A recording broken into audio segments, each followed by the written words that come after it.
చూస్తున్నారు.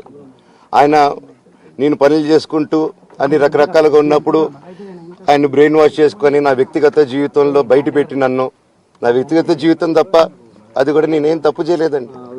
నేను ప్రేమించిన అమ్మాయిని పెళ్లి చేసుకున్నాను, ఆ అమ్మాయి కోసం పోరాడాను. దాంట్లో తప్పేంటంటే నాకు అర్థం కావట్లేదు. అండ్ ఈరోజు వచ్చి 10 మందికి నిలబడినప్పుడు నేను చెడ్డోడిని అయిపోయాను. ఎక్కడ సైన్ పెట్టమంటే పెట్టాను, రమ్మంటే వచ్చాను, పొమ్మంటే పోయాను. ఎన్ని సినిమాలు చేయమంటే అన్ని సినిమాలు చేశాను. అన్న కంపెనీల్లో పనిచేశాను, సాంగులు చేశాను, వాళ్ళకి రికార్డింగ్లు చేశాను, ఫైట్ డైరెక్షన్లు చేశాను. ఎంతో గొడ్డులాగా కష్టపడాను, మనసు పూర్తిగా సంతోషంగా చేశాను. నాకు 1 రూపాయి అడిగింది లేదు, ఆశించలేదు. నేను దానికోసం నాకు కావాలి, నేను పనిచేసిన దానికి కూడా నేను అడగట్లేదు. ఒకటే అడుగుతున్నాను, మీకు నిజం తెలియాలి.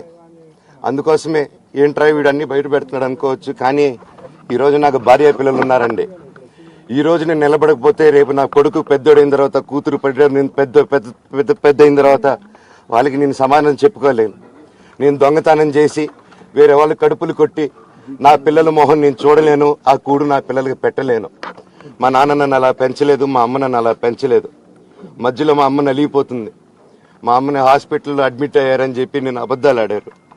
హాస్పిటల్కి వెళ్ళి చెక్ చేయించుకుంది అమ్మ.